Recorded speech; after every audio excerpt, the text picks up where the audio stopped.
Welcome to First Reason. Join us as we delve into Neville's original lectures and books. In this video, we harness AI technology to recover and enhance Neville's voice, guaranteeing unmatched audio quality and clarity. Today, we're excited to present his remarkable lecture titled The Coin of Heaven.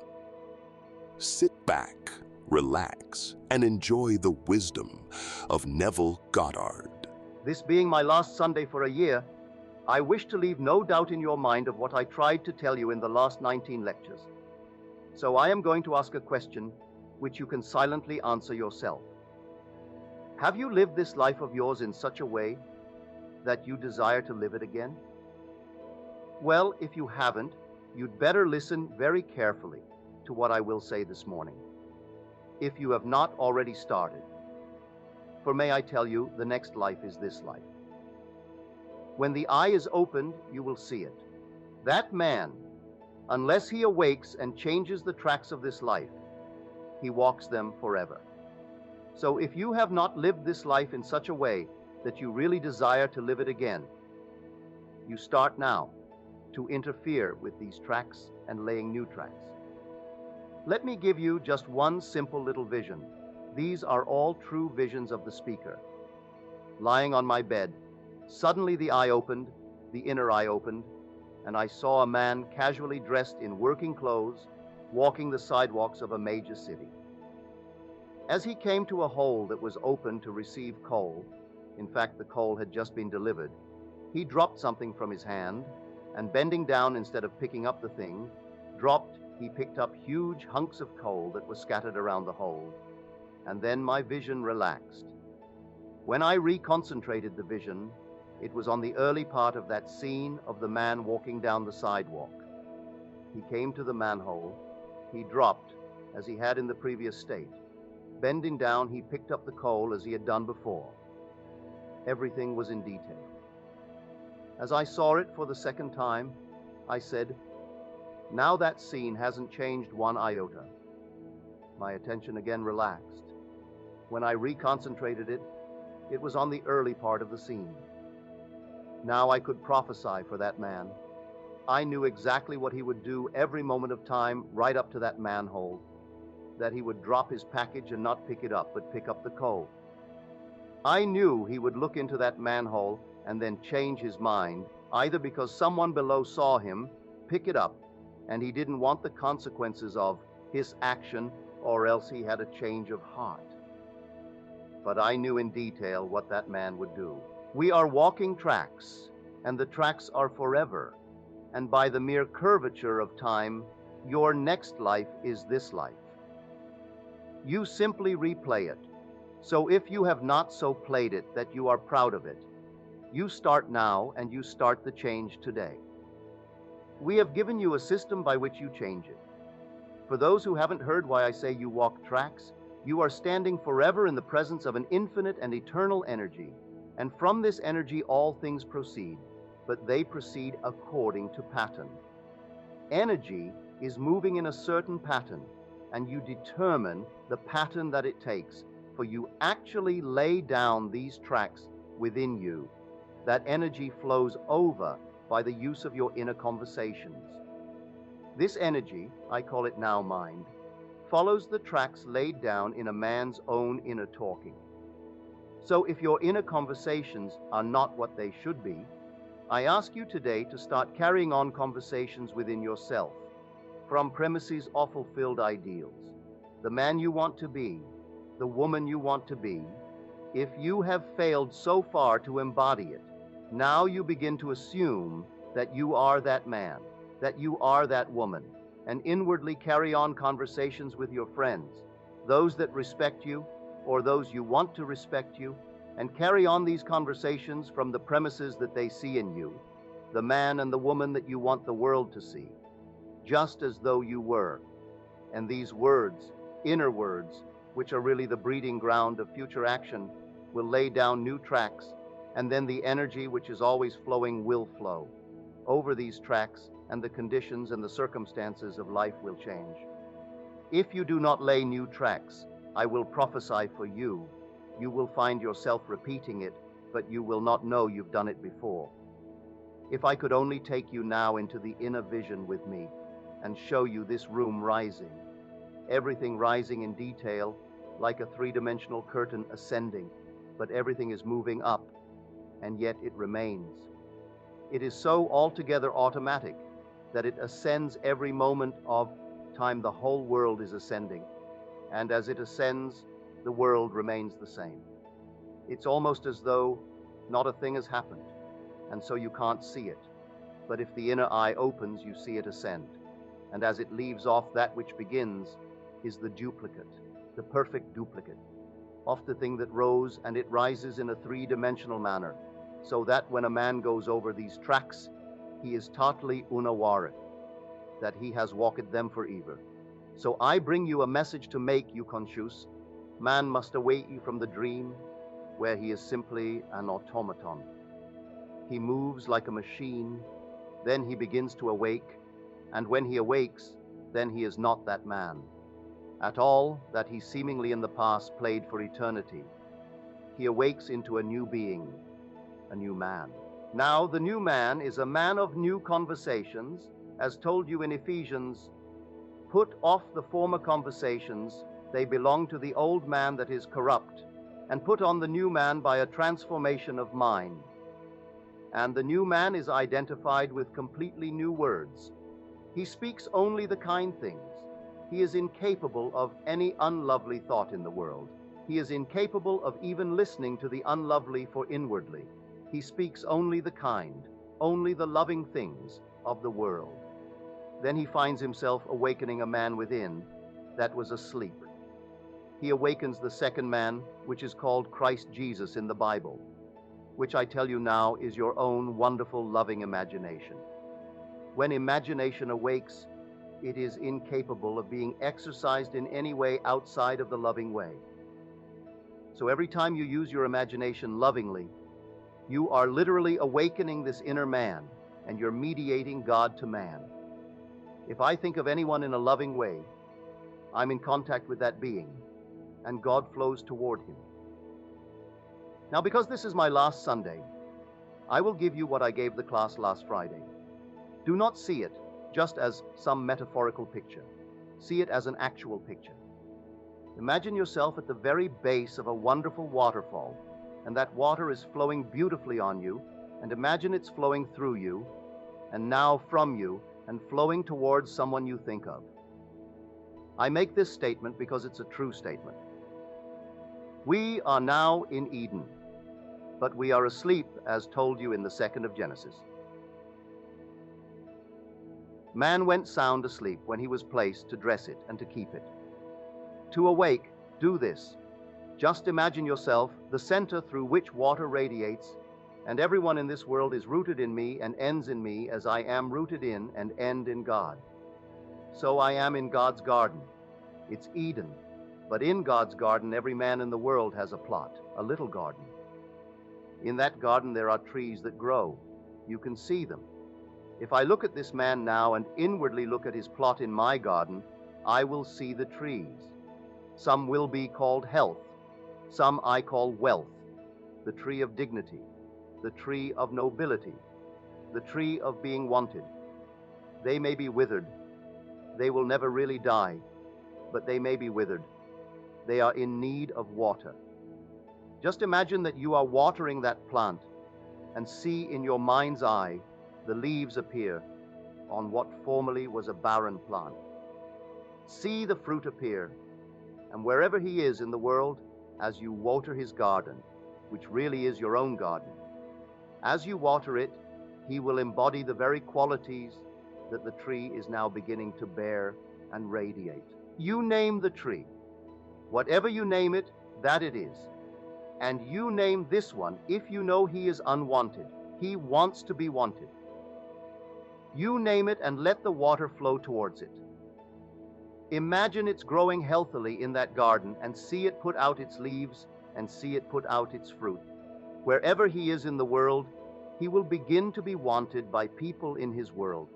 If he is unemployed, it's a tree of employment, and see it radiate its leaves and radiate its fruit. He will be wanted and he will be gainfully employed. I tell you, this is not just an idle statement. Everyone here can do it, and everyone should do it. And whenever you water the tree in anyone's garden at the same time, you are watering your own garden in the eternal one of God. For I am the vine, and ye are the branches. Every man can say the same thing. So as you rise here, there are 2,600 of you. You individually are the central vine of God's garden, and everyone in your world is a branch in that vine. So when I, as a central vine, water a branch in my garden, at that same moment I am being watered, and my garden is being watered in your wonderful garden. I don't have to water my own just by taking care of the many gardens in God's Eden. I take care of my own garden that is in the vine of everyone in the world. You try it, and you can bless everyone in the world, and then eventually the eye opens, the ear opens, the inner man awakes, and you see the most glorious world, which is always here to be seen. Only we in our sleep had shut it out. We shut the whole wonderful golden world out by going to sleep and becoming an automaton. But take me seriously, for your next life is this life. You make this life what you want to make it. Because if you don't, you will find yourself automatically, and you won't even know it. Because as a sleeping person, you don't know you are walking the same track. But if I could only take you within me and let you see with the eye of the inner eye and watch these automatons in the world, sleeping people. Yes, the eye is open and they seem to be awake, but they're really sound asleep, for they're repeating the same thing. Now become conscious. As you become conscious, you enter the most glorious circle of awakened humanity. I call it the conscious circle of humanity, or as my old teacher used to call it, the brothers. It simply means the awakened man. And when he awakes, they're all glorious beings, for they are all the image of the Divine One. So, try it. Try it today with the art of revision. At the end of this day, review today. If some unlovely thing in the day, don't allow it. You rewrite it. Take that same scene and rewrite it, and having rewritten it, replay it. In your imagination, you imagine the action to be unfolding, and you replay everything in the world. As you replay it, as you ought to have played it the first time you've changed it. And the moment is never receding as people think. The moment is advancing.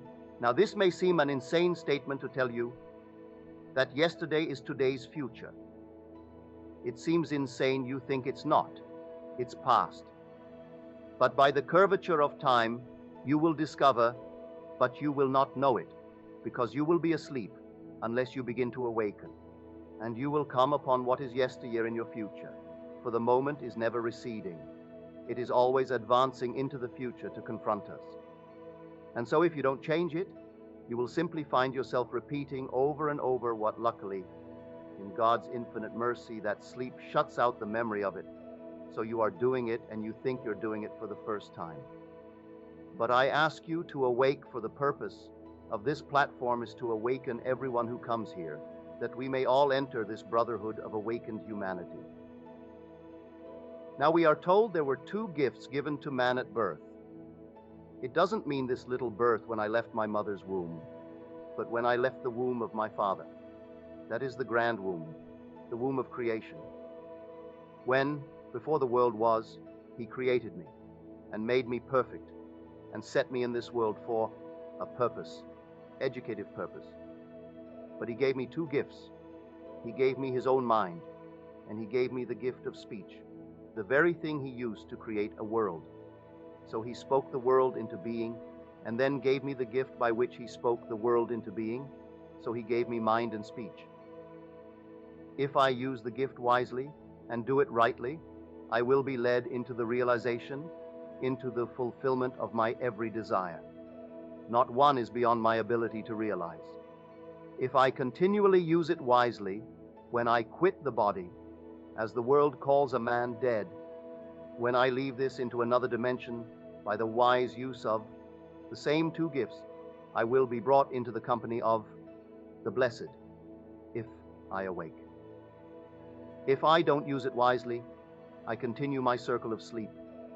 If I use it wisely, I will break the circle of recurrence and rise beyond it into eternity. If I don't, I continue on the curved line of time and repeat it over and over until someday I awake, for I am destined to be conformed to the image of his Son. So I have no doubt that everyone will awake, but why not start the awakening process now? And you start it by practicing the art of revision. You try it. Don't treat it idly. I ask you and I beg you to read and read over and over again the chapter, The Pruning Shears of Revision. And take it day after day, and never let the sun descend upon your wrath, any vexation, or any problem of the day. Resolve it before you sleep and carry that resolved picture into sleep, and you will find the inner man awakening. But you try it with your friends, and that you are the grand waterfall. The Bible speaks of water. The mystic knows it does not mean water, it means truth. And so when I see anyone in my mind's eye and see him free, I am giving him the only truth that will set him free. So if I water his plant, imagine the water's really going to it, and I see the leaves begin to appear and that man becoming free. He becomes healthy, he becomes secure, he becomes loved. Trees are growing beautifully in my garden, and so as I do that, not only will he benefit from my watering his plant, but I will benefit, I will begin to awaken. So I ask everyone here to really try it. Now I know today the title was The Coin of Heaven, but this being the last day, I thought I would simply give a sort of quick summary of what I have tried to tell you, for the purpose behind the 19 lectures was to stimulate you to interfere with your time track, that you may do something about it. For the passage of time cannot change it. If you wait, thinking there is going to be some change beyond the grave, I tell you, you will wait in vain. There is no transforming power beyond the grave. All transforming power is in man now to interfere with his time track, and you interfere with it by simply changing one moment in the course of a day, not accepting it as final no matter how factual the day. You know, you did have that experience. Don't allow the day to descend upon it and say, well, I did have it. Go back to that moment in time. Rewrite it, replay it in the revised version, and do it over and over in your imagination until that takes on the tones of reality. As it takes on the tones of reality, you have changed your future. Take another incident and change it, and keep on changing all the little episodes, all the little experiences, and make them conform to a more idealistic experience and relive it. If anyone is here for the first time, you might think, well, that's fooling yourself, but you try it. Try it and see if the inner man will not awaken, and when he awakens, you will see a world that is automatic. You will see a world that's a machine, and the whole vast world playing their parts that they've played forever, and will continue to play on the curvature of time forever until he snaps out of it and rises from the dead. As you are told, awake, you that sleep, and rise from the dead. The state called sleep now is likened unto death, where the son has died. So we are told the second son, the prodigal, that when he returned from that cycle and he was met, the father said, "He that was lost is found, and he that was dead is alive again." So this state of lostness is likened unto death, and the only purpose now is to rise, not to amass a fortune, although you are entitled to it, not to become famous, although you are entitled to it, but simply to awake from the state of sleep. And I know of no other way to awaken a man unless I can show him how mechanical he is, and if you will take and practice seriously the art of revision, the eye will open, and you will have the experiences the speaker spoke of. You too, lying on your bed, will find the eye peering into a city that may be 2,000 miles away, and there you will see more clearly than I see you now, and you will watch the tracks of a man, and then disinterest, and all of a sudden You decide to once more to be interested, and you don't have a memory, image of the man. You see the whole thing all over again.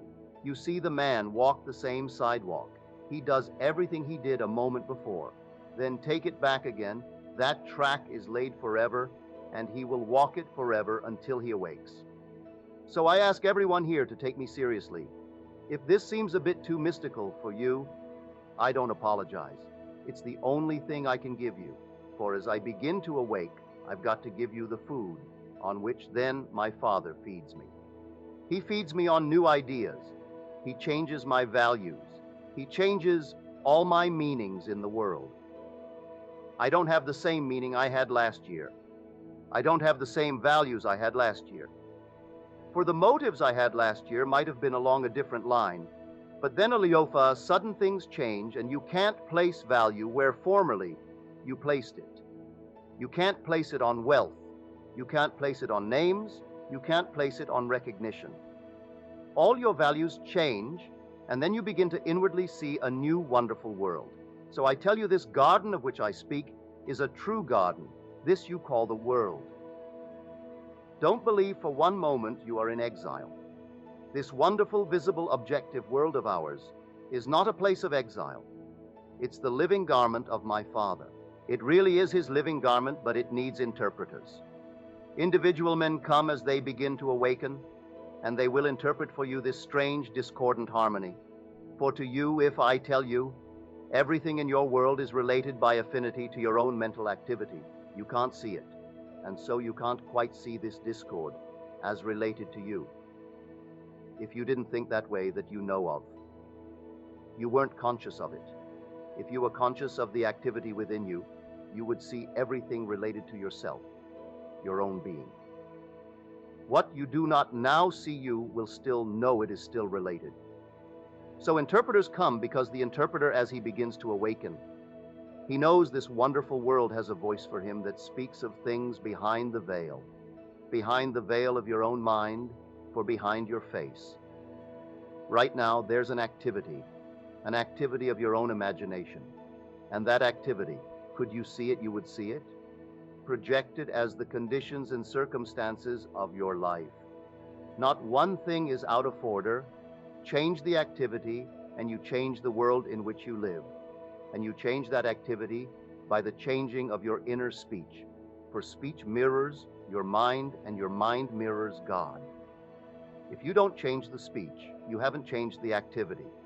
And if you don't change the activity, you can't change the conditions of life, for they only come bearing witness of this inner action of your mind. So you want to change, I hope you do. But if you can now reflect upon your life, be it 10 years or be it 60 years, and you can't say within yourself, I would want to live this again if I had the freedom of choice, then you better start right now changing it, because I make you a prophecy. I make you a promise. Your next life is this life. So if you cannot now in reflection say, I desire to live it again, then start today to lay down new tracks, because if you don't, you're going to live it again. And living it again, you won't even know you are living it again. It is so altogether automatic. It's so effortless as you walk the tracks. For you stand in the presence of energy, and you can't stop walking. You've laid them, and you will walk them. And the curvature of time will bring you back and back and back forever and forever, until you break it and you begin to awaken. And when you awaken, you enter a circle of awakened humanity. And I'll tell you, you know them more intimately than anyone you now know in the state of sleep. There is not a person on earth that you know as intimately as those who have awakened when you awake. When you go into their presence and you mingle with them, you become one. You do not lose your identity. In fact, you tend ever toward greater and greater individualization. You never become absorbed and lose your identity. But as you awaken to the being that you always were, but you had forgotten it and went sound asleep. There is a beauty in the inner man that the outer has never touched, never scarred, and so as you awaken, and they will be there to meet you, because they are awaiting eagerly for the breaking of the circle of recurrence. So you try it. We have told you many things this year, many things that seemed too mystical, but I warned you when I took it 4 Sundays ago. This year, I would give you the end of a golden string, and I called upon you to roll it into a ball. And if you did, it would lead you in at heaven's gate built in Jerusalem's wall. Well, I felt I have given you that string, but I cannot roll it into a ball for you. I promise you, I will water your garden, but it won't awaken you. It will awaken you only to lovelier things in a way, but it will not really break the circle for you. So I offer you now, this day, again the end of the golden string, but I call upon you to wind it and roll it into a ball beat. The daily application of the principle of revision, by daily watching your inner actions and see if they correspond to the actions you desire to perform in the outer world. Watch your conversations carefully. Are they from premises of fulfilled ideas? If they're not, go back and make them actually correspond to the ideal you want to embody in this world. Start, that is winding it into a ball, and it will lead you in at heaven's gate, built in Jerusalem's wall. I have no doubt in my mind, for I know from experience that's how I opened up that wall. I opened it up by application. So I warned you every time I have taken the platform that the knowledge you have now is of no avail unless it's applied. A little knowledge, if carried out in action, is more profitable than much knowledge which you neglect to carry out in action. If you had all the knowledge in the world and you didn't put it into practice, you wouldn't awaken. Now here this morning, everyone has heard it. You take it today and start this day revising, and watch the circle begin to snap.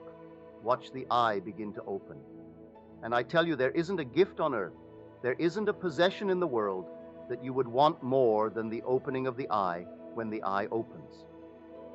That's why I say your values change, the meaning of life changes, for you wouldn't sell.